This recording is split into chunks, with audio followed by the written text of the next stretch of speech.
Moi! Mikäs päivä tänään on? Tänään on laskiaistiistai. Mulla on tässä laskiaispulla. Tota, taas webbikameralla pitkästä aikaa. Mä tiedän, tää on tosi huonoa kuvaa. Ja mulla on headsetti päässä. Headsetti on back. Tääkin on maailman huonoin headsetti. Oon saanut sen joskus ilmaiseksi, siinäkin on tosi huono laatu. Olen pahoillani, mutta nyt sen on vain oltava näin. Tuota, mitäs laskiainen tarkoittaa? Tänään on siis laskiaistiistai. Ihan perisuomalaisen kulttuurin mukaan laskiainen on ollut sellainen mäkirieha, milloin mennään laskemaan mäkeä ja juhlitaan ja toivotaan hyvää satoa keväälle ja sen takia esimerkiksi kun lasketaan mäkeä, niin toivotaan niitä pitkiä pellavia. Ja muutenkin tehtiin ennen vanhaan kaikenlaisia pakanallisia taikoja, joissa toivottiin hyvää satoa. Ja siihen sitten tuli tämä kristillinen perinne, eli laskiainen, laskeudutaan paastoon. Sillä simuloidaan Jeesuksen kärsimyksiä autiomaassa ja mietitään sitä, että kuinka yltäkylläisyydessä me eletään ja kuinka me voitaisiin luopua tosi monesta asiasta ja kuinka kaikki ei ehkä elä sellaisessa samanlaisessa yltäkylläisyydessä kuin me ja kuinka meilläkin olisi varaa luopua tietyistä asioista ja ajatella jotain muutakin kuin itseämme välillä. Ja monille paasto tarkoittaa sitä, että ne lopettaa lihan syönnin, alkoholin juonnin, kahvin juomisen, keventää ruokavaliota ylipäätänsä, lopettaa karkkien syömisen ja muun tällaisen.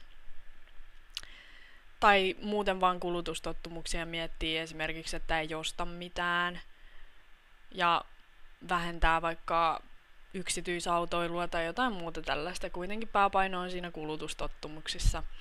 Ja minäkin aion laskeutua paastoon.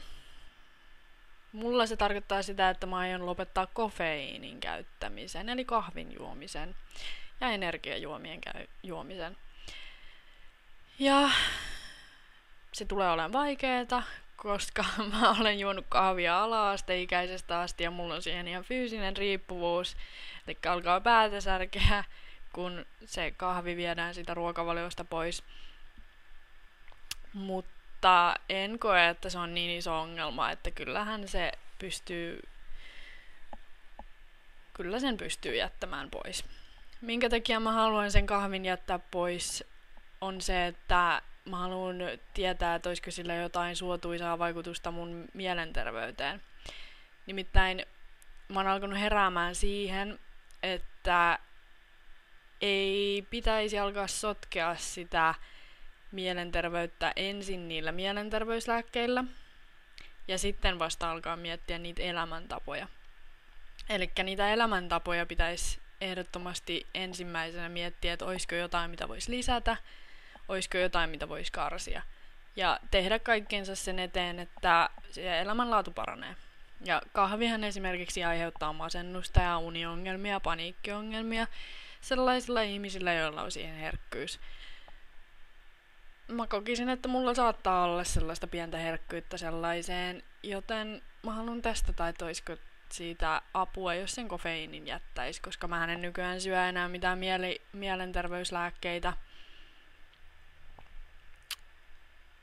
mielialalääkkeitä, niin ihan tässä ollaan omien elämäntapojen altistuksessa täysin, miten se nyt voisi sanoa, mutta kuitenkin. Ja sitten haluan myös lopettaa karkkien ja herkkujen syömisen, kun mä haluaisin opetella, että vois pitää sen verensokerin silleen tasaisena eikä koko ajan niitä vetää sitä verensokeria kauhean korkealle ja sitten taas alas ja korkealle ja alas, kun se ei ole oikeasti terveellistä kenellekään.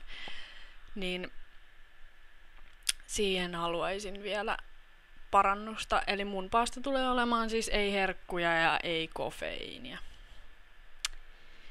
Mutta miettikää ihmeessä omaa paastoanne, tai jos haluaisitte aloittaa elämäntaparemonttia, niin mä suosittelen ehdottomasti sitä. Monille tekisi varmasti hyvää se, että esimerkiksi alkoholia vähentäisi tai tupakan polttoa lopettaisi, niin ei tarvi turhaa huolta aiheuttaa itselle ja muille tai ottaa sellaisia turhia terveydellisiä riskejä. Mähän nyt viime syksynä lopetin tupakan polton ja alkoholin juomisen kokonaan. Eikä mulla ollut yhtään ikävä näitä tuotteita, että ehkä sellainen niin kuin aika oli vaan sopiva silloin, kun lopetin, että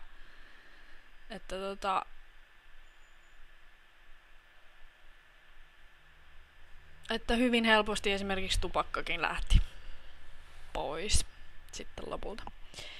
Mutta juu, tosiaan hyvää laskiaistiistaita ja minä rupean tässä syömään pullaa.